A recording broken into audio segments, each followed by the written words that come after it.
Assalamualaikum everyone. This is Sarvasim with another lecture.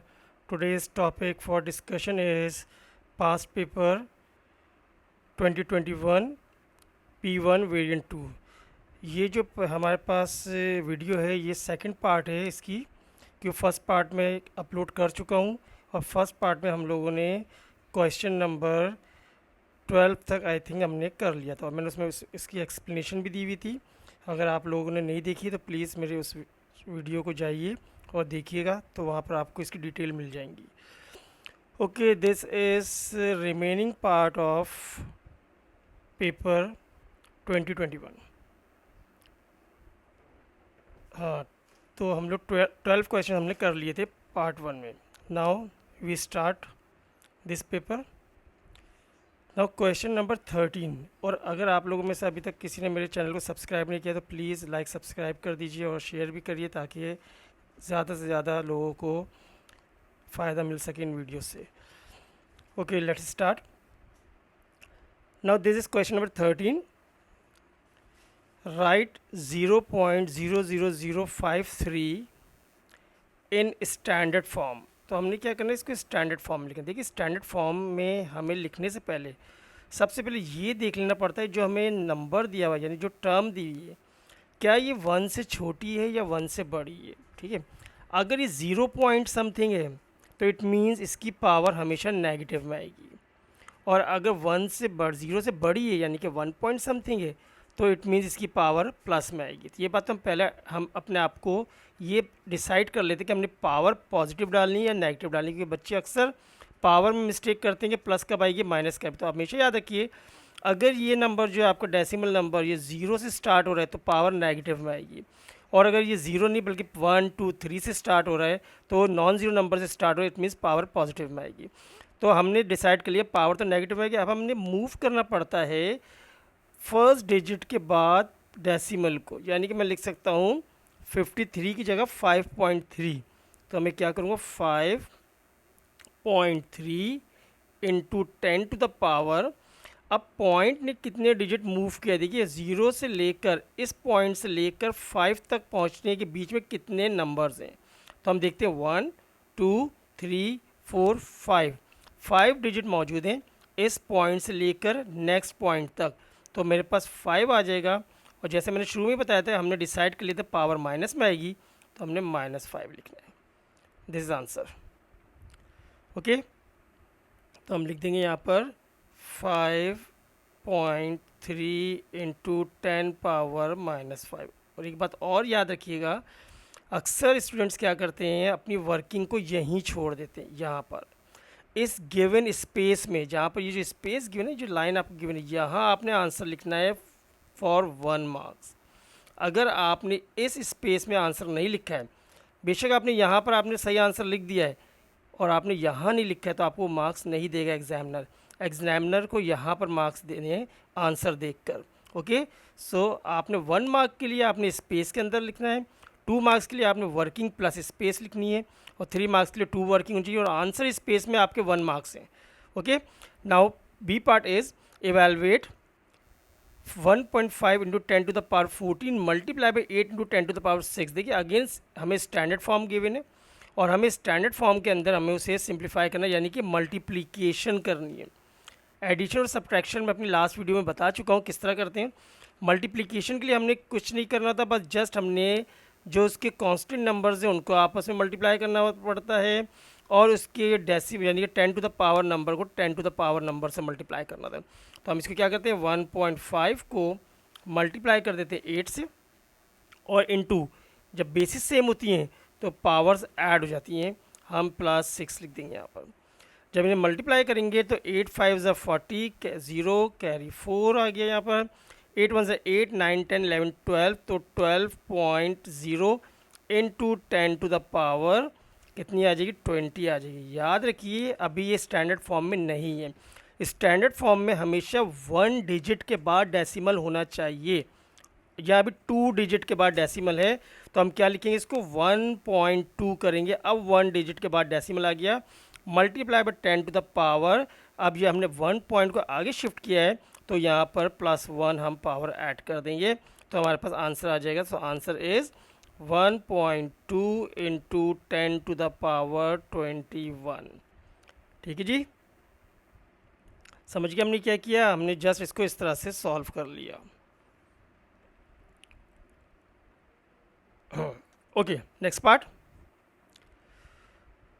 The length of a path is measured as 62 metre, correct to the nearest metre. देखिए ये जो बोले correct to the nearest metre मतलब 1 metre की बात कर रहा है। ठीक है, जब भी नियरेस्ट मीटर बोले, नियरेस्ट सेंटीमीटर बोले, नियरेस्ट किलोमीटर बोले, नियरेस्ट सेकंड बोले, नियरेस्ट मिनट बोले, जब भी कोई ऐसा बोले कि नियरेस्ट इतने यूनिट, तो आपने याद रखिए वो 1 की बात कर रहा है, 1 मीटर की बात कर रहा है। ठीक है, okay, write down the upper bound for the length of the path. देखिए हमने अपर बाउंड कैलकुलेट करना है। अपर बाउंड बेसिकली क्या होता है कि इसके अंदर कितना कितना प्लस या माइनस का हमने मार्जिन रखना है।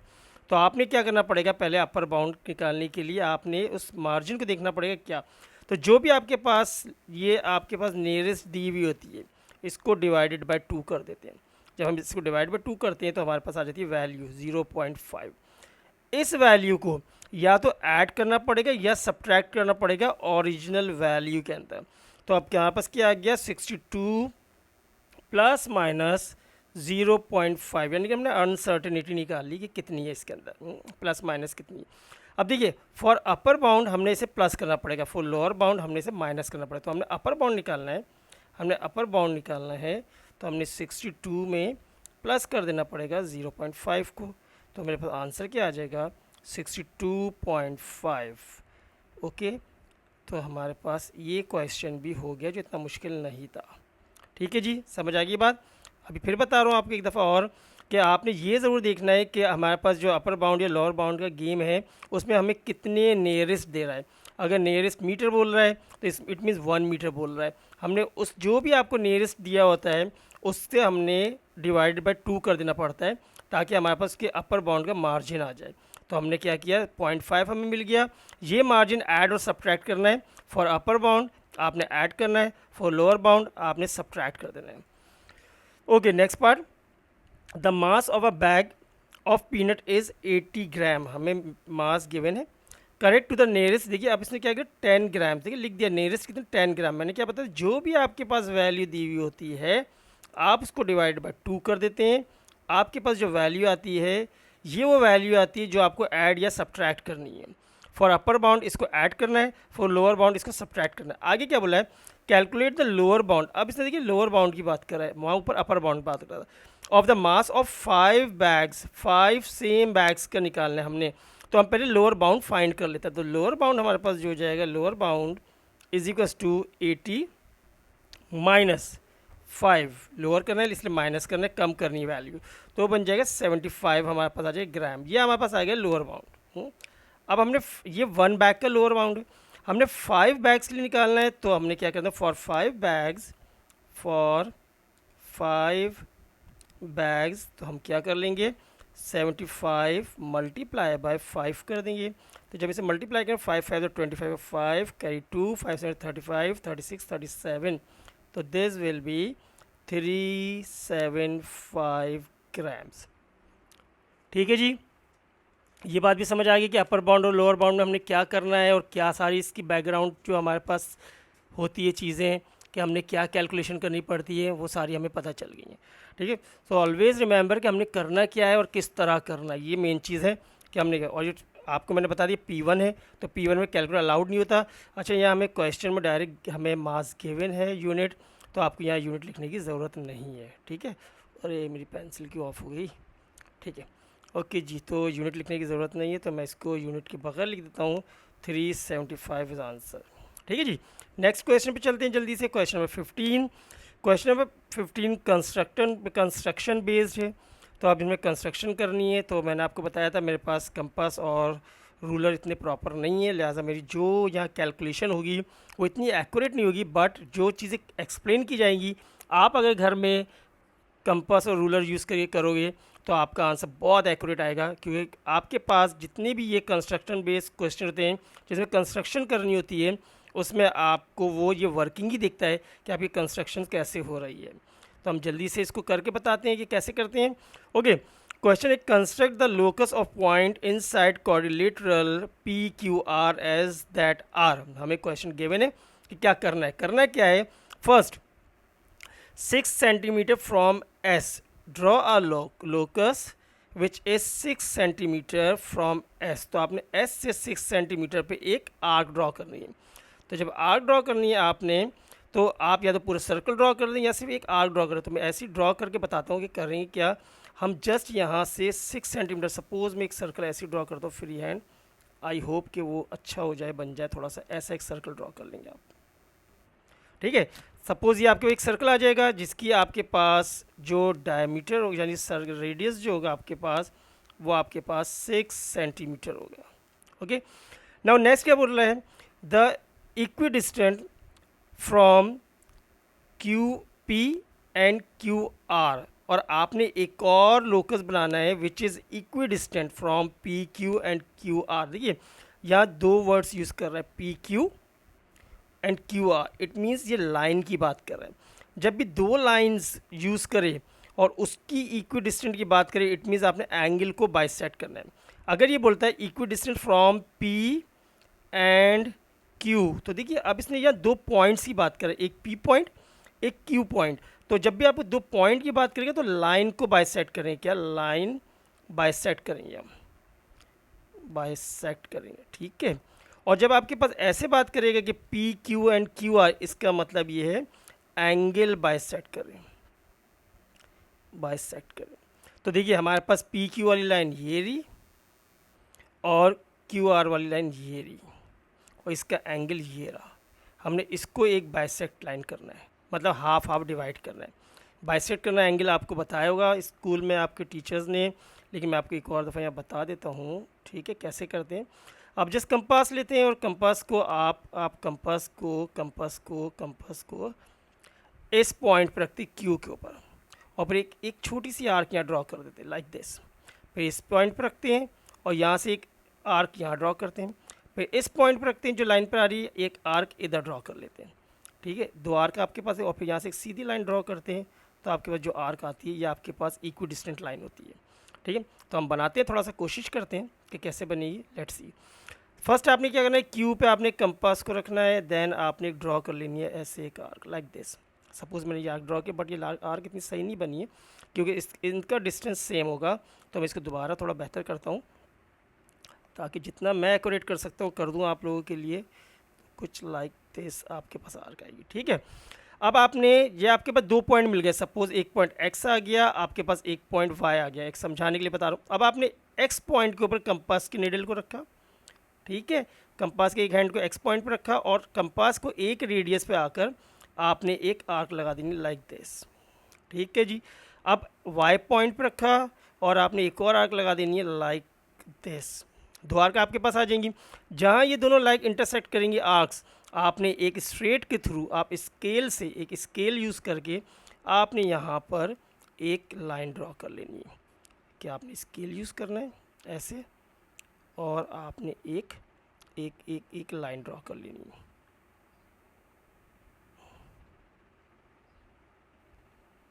जितनी एक्यूरेट होगी उतना अच्छा होगा आपका काम। वो मार्क्स यहाँ पर से और सिर्फ आपके काम के जितने एक्यूरेट होता है उसके लिहाज से देता है लाइक दिस। मेरी इतनी एक्यूरेट नहीं है लेकिन चलिए हम बना लेते हैं। अब आपने ये लाइन ड्रॉ कर दी, अब आपके पास ये काम हो गया, कंस्ट्रक्शन बेस्ड काम हो गया।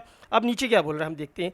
Shade the region inside quadrilateral PQRS containing point that are more than 6 centimetre from S। हमने उस रीजन को शेड करना है जो more than 6 centimetre from S है।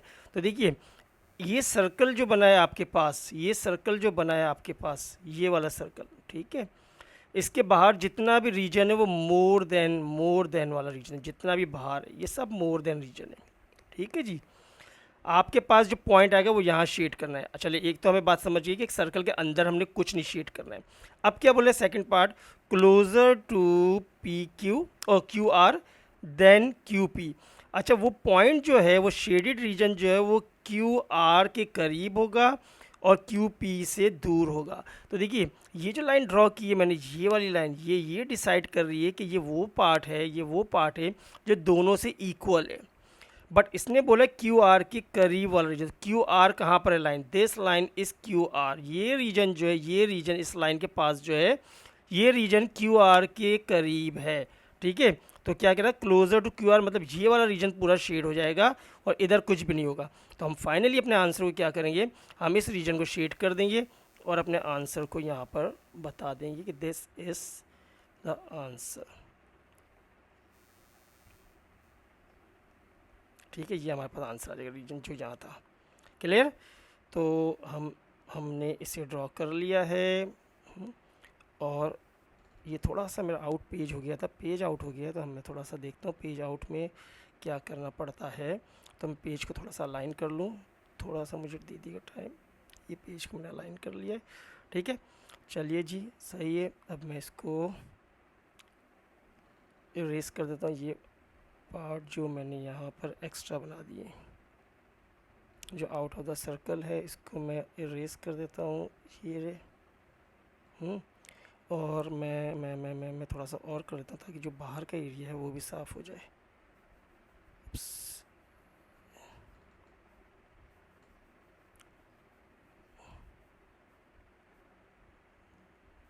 ठीक है जी, तो ये आपके पास से मैं इसको शेड कर देता हूँ। ओप्स, ये थोड़ा सा, ये लाइन थोड़ी सी मेरी मिट गई है,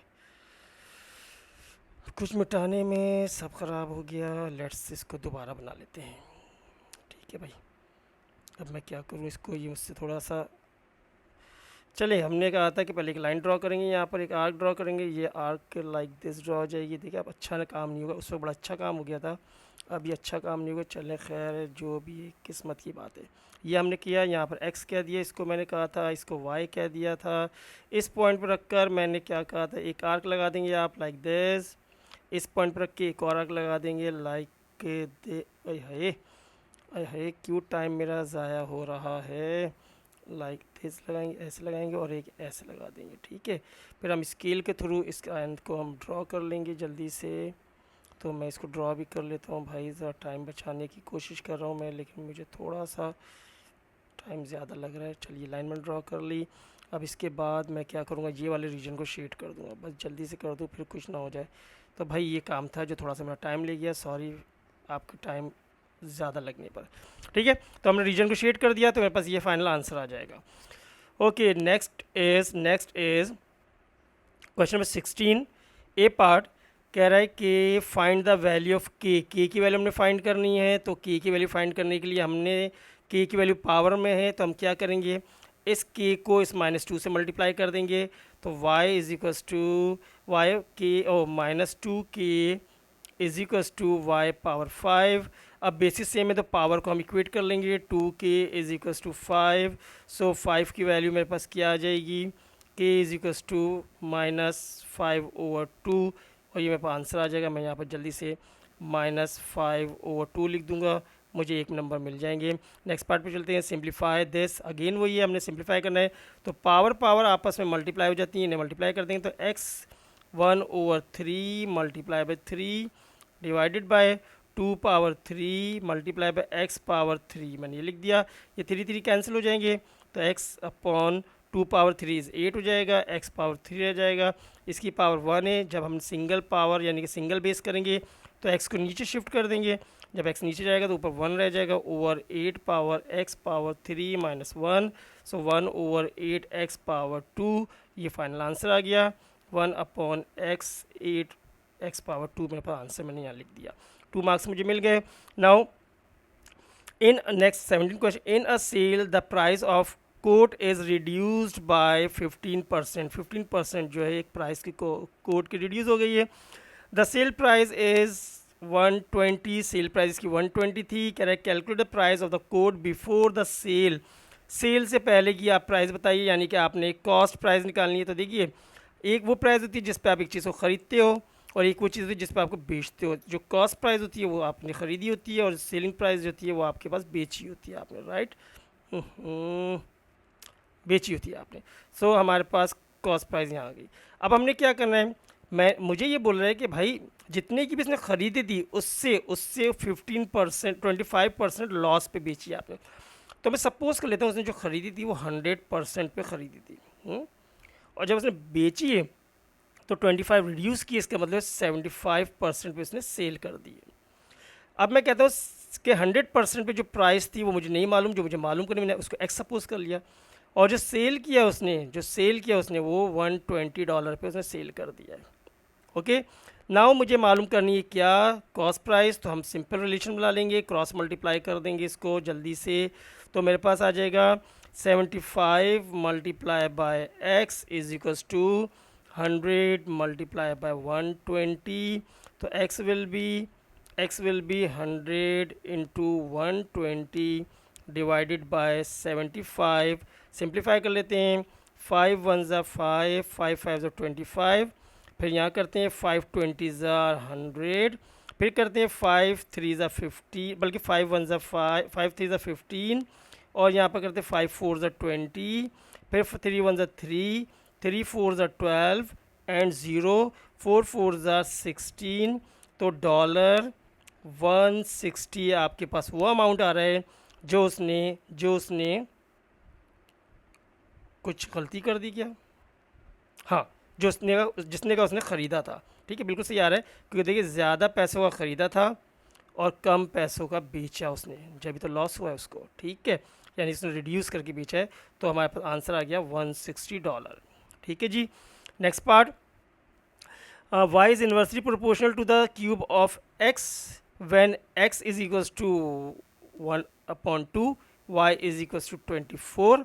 find the formula for y in term of x। मैंने फॉर्मूला लिख देना है, तो मैं y is equals to k over x of cube लिख दूंगा, क्योंकि उसने यहाँ क्वेश्चन में लिख दिया क्यूब ऑफ x से, तो मैंने x क्यूब लिख दिया। मेरे पास आंसर आ गया क्या, k अपॉन x क्यूब। सही है जी, this is done. Now find the value of y when x is 1/3।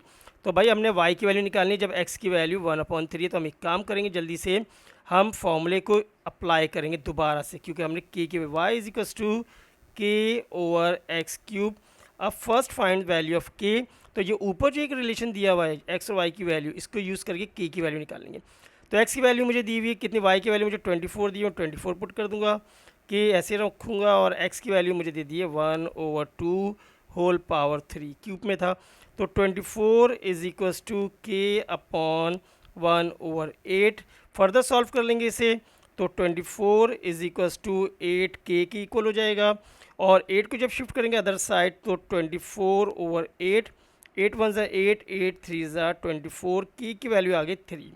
मुझे k की वैल्यू नहीं चाहिए, मुझे चाहिए जी y की वैल्यू, बट k की वैल्यू ज़रूरी थी। दोबारा हम इसी फॉर्मूले से खेलेंगे और फॉर्मूले को यूज़ करेंगे, y is equals to k over x cube.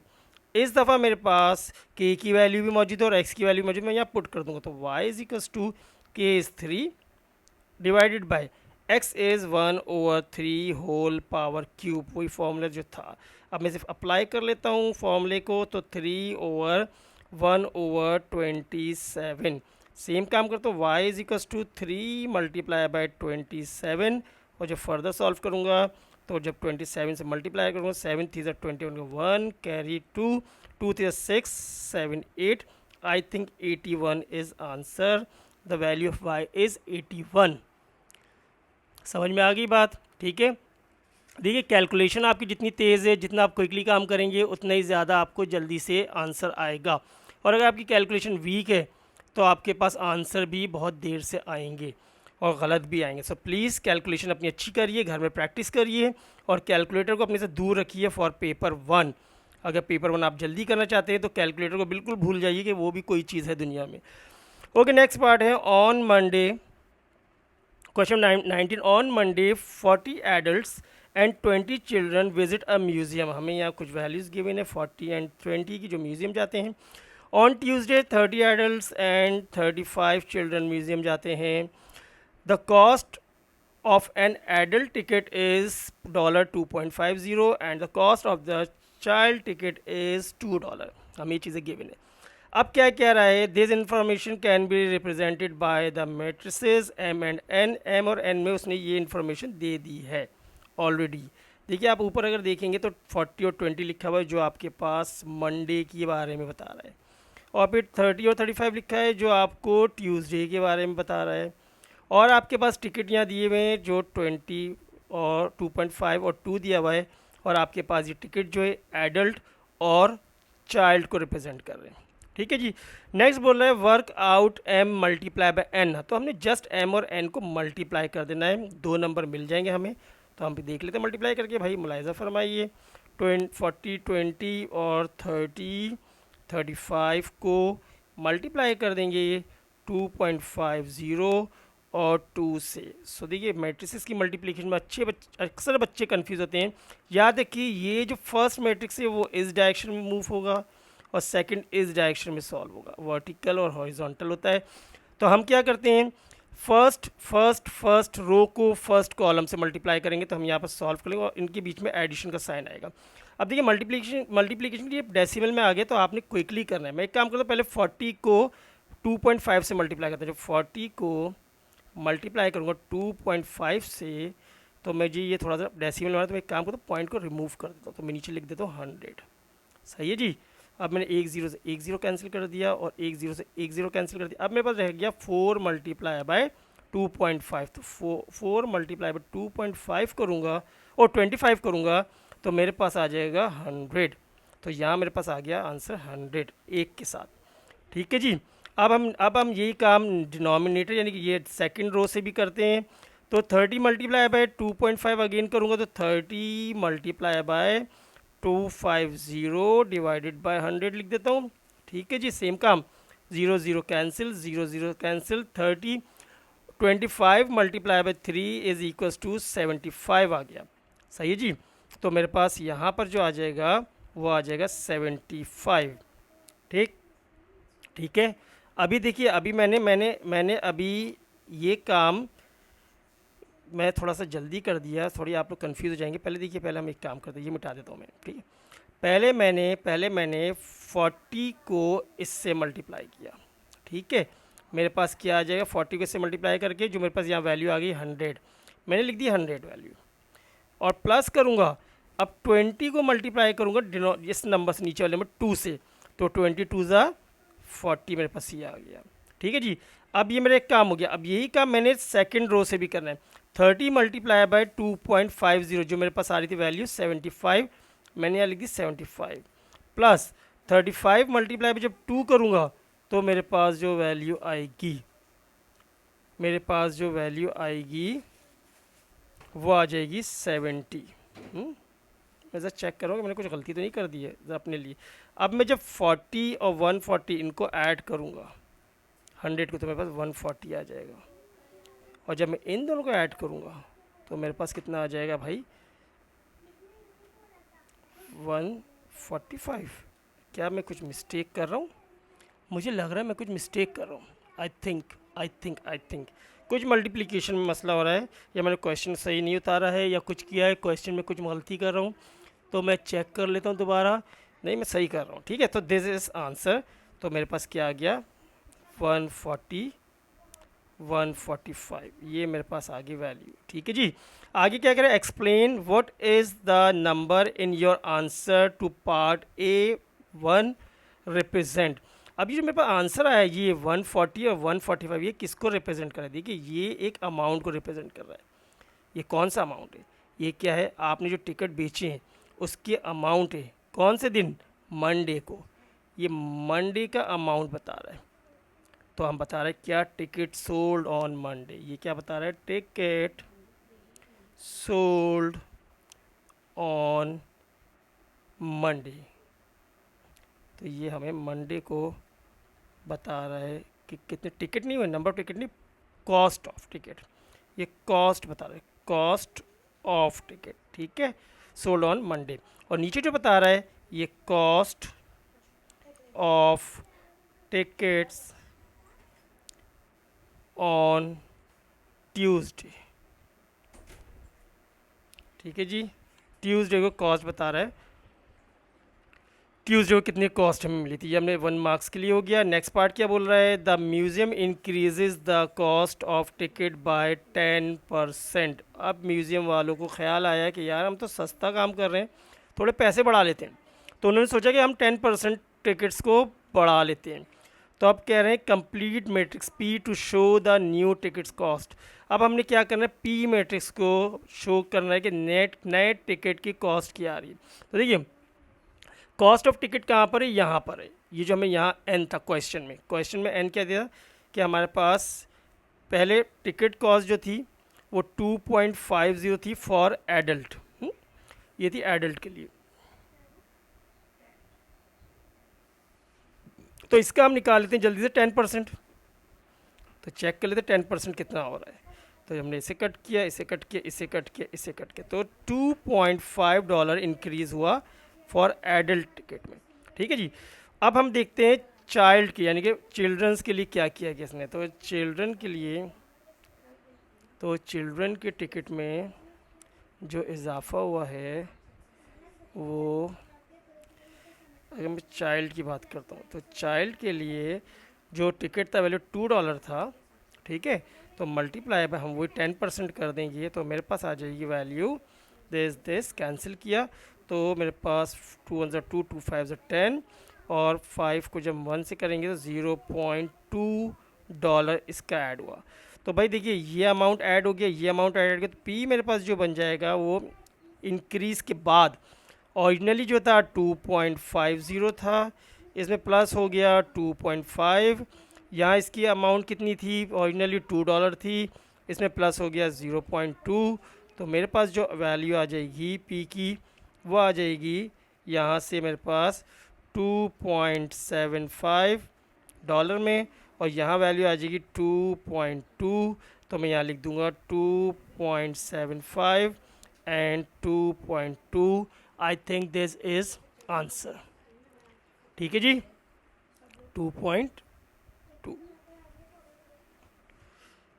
Clear. Next पे चलते हैं जल्दी से और आगे देखते क्या करना है। ओके, क्वेश्चन नंबर 20 जो है, here are the first 4 terms of a sequence, find an expression for the nth term of the sequence. हमने क्या करना है, हमें एक किसी सीक्वेंस दी हुई है, ये दी 4 टर्म्स इसकी गिवन है, हमने इसकी nth टर्म के लिए एक एक्सप्रेशन बनाना है। देखिए एक न्यूमरेटर है एक डिनोमिनेटर है, हम इसको अलग अलग सॉल्व करते हैं, न्यूमरेटर के अलग डिनोमिनेटर।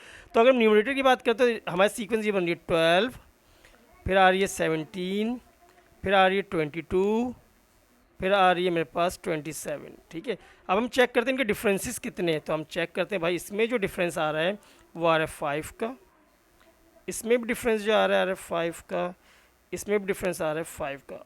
जब भी फर्स्ट डिफरेंस सेम हो तो वो सीक्वेंस आपकी लीनियर सीक्वेंस होती है, यानी कि हमारे पास उसको हम सिर्फ इस फॉर्मूले से सॉल्व करते हैं, Tn is equals to a plus n-1 into d. ये हमारे पास क्या होती है, लीनियर इक्वेशन होती है सीक्वेंस के लिए। तो हम जस्ट यहाँ पर वैल्यूज पुट करेंगे, ए की जगह हम पुट कर देंगे first term, a is first term, d is difference और एन नंबर ऑफ टर्म। हमें नंबर ऑफ टर्म नहीं मालूम तो t n is equals to हो जाएगा फर्स्ट टर्म इज़ 12 मैंने लिख दिया, प्लस एन ऐसे रहने दिया -1, और डिफरेंस क्या निकाल लिया मैंने, d is equals to 17 - 5 which is equal 12 17 - 12 which is equals to 5। तो डी मेरे पास क्या आ गया, 5 आ गया, मैं यहाँ 5 रख दूँगा। तो मैं जब इसे सॉल्व करूँगा तो t n is equals to हो जाएगा 12 प्लस 5n माइनस 5, सिंप्लीफाई कर देते और इसे, तो जब इसे माइनस करेंगे तो मेरे पास आ जाएगा क्या आएगा, आई थिंक 7 आ जाएगा, 7 प्लस 5n। ये मेरे पास एक सीक्वेंस आ गई जो किसके लिए आ गया हमारे पास, ऊपर वाले नंबर यानी कि न्यूमरेटर के लिए मेरे पास सीक्वेंस आ चुकी है। अब फॉर डिनोमिनेटर भी चेक कर लेते हैं जल्दी से कि डिनोमिनेटर के लिए क्या आएगी। तो डिनोमिनेटर के लिए अगर हम सीक्वेंस लिखते हैं यहाँ पर तो मेरे पास आ रही है 16, 25, 36, 49, राइट। अब हमने क्या करना है, अगेन वही देखना है कि क्या फर्स्ट डिफरेंस इनका सेम है कि नहीं है। अगर फर्स्ट डिफरेंस सेम हो जाता है तो अगेन ये लीनियर इक्वेशन होगी, मैं यही वाले फॉर्मूले को अप्लाई करूँगा और इसका आंसर भी निकालूंगा। तो लेट्स चेक करते हैं। तो हम यहाँ से जब चेक करते हैं तो मेरे पास 9 का डिफरेंस आ रहा है, यहाँ 11 का डिफरेंस आ रहा है और यहाँ 13 का डिफरेंस आ रहा है। तो भाई इसकी तो फर्स्ट डिफरेंस सेम नहीं आ रहा है। तो चेक करते हैं भाई सेकंड डिफरेंस सेम आ रहा है कि नहीं आ रहा। तो भाई देख लेते हैं, अगर सेकंड डिफरेंस सेम आ रहा है तो सेकंड डिफरेंस 2 और 2, तो यहाँ हमारे पास सेकंड डिफरेंस सेम नज़र आ रहा है।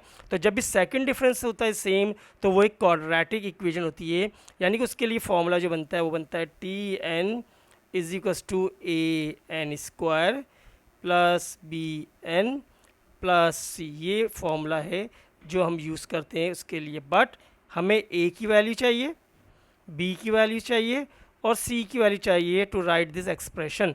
तो ए की वैल्यू कैसे निकालते हैं, याद रखिए सेकंड डिफरेंस जो होता है वो हमेशा 2a के बराबर होता है। तो हम क्या करेंगे, इसको सॉल्व कर लेंगे। 2a is equal to 2, so a will be 2/2 और ये मेरे पास क्या आ जाएगा 1। a की वैल्यू मेरे पास आ गई 1। ठीक है जी, समझ गए।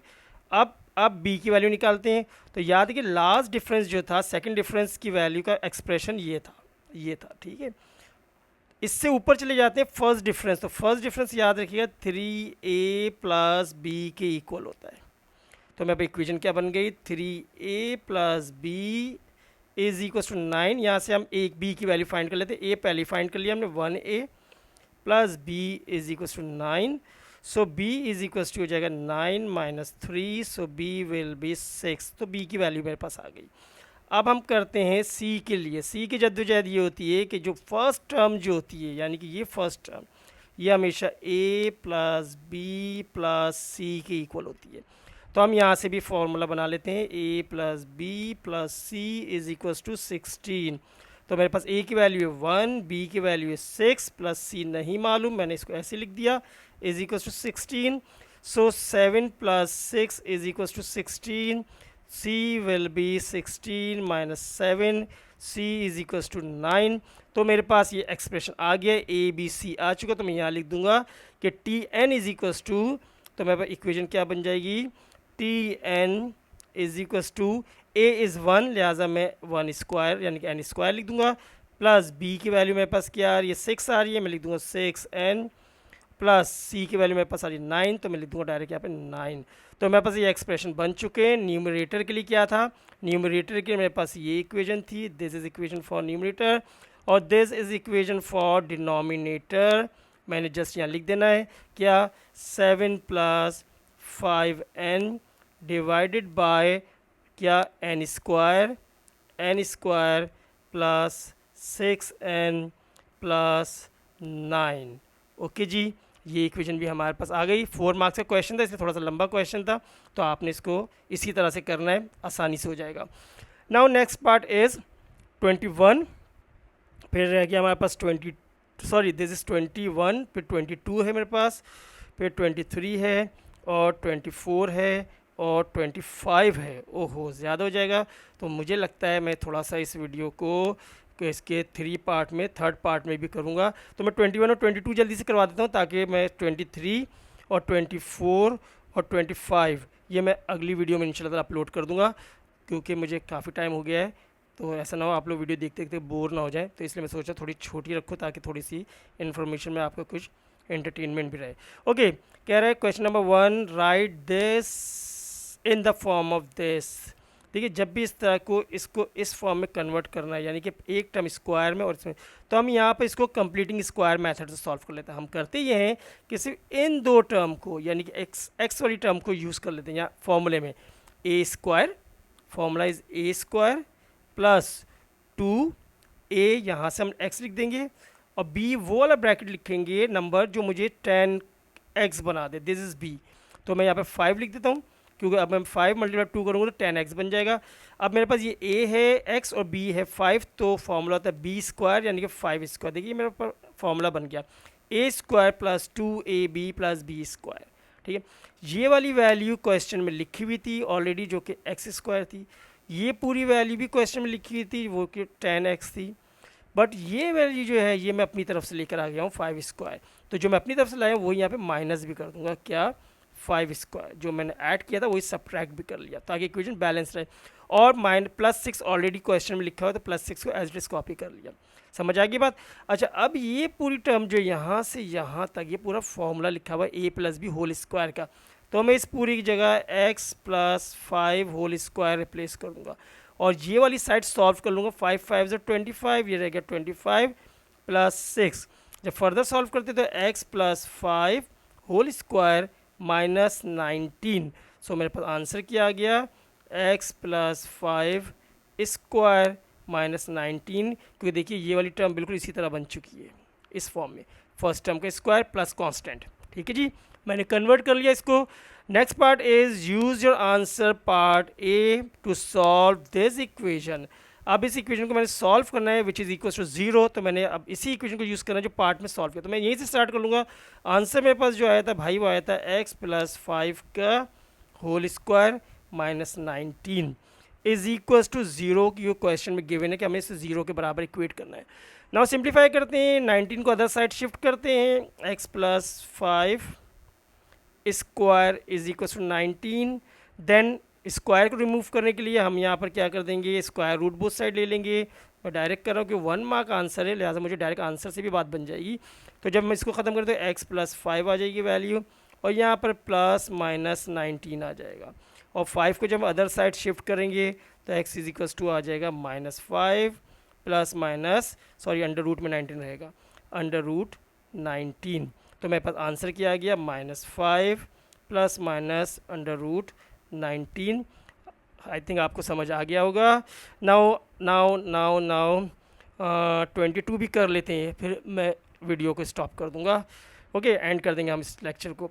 Express as a single fraction in its simplest form. मैंने इसको सिंगल फ्रैक्शन में कन्वर्ट करना है। सिंपल सा रूल है, फ्रैक्शन है और प्लस का साइन है। जब भी फ्रैक्शन में प्लस का साइन होता है तो हमेशा हम एलसीएम निकालते हैं। तो हम यहाँ पर जल्दी से एलसीएम लेंगे।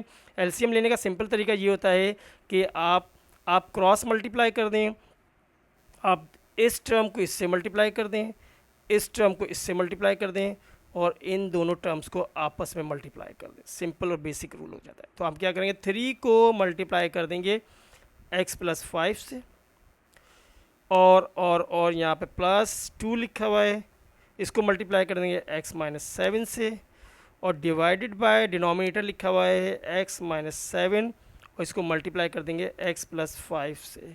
अब हम सिंप्लीफाई करते हैं, 3x 3x हो जाएगा, प्लस 3 5 15 हो जाएगा, प्लस 2x हो जाएगा, माइनस 17 हो जाएगा, तो 14 हो जाएगा, नॉट 17।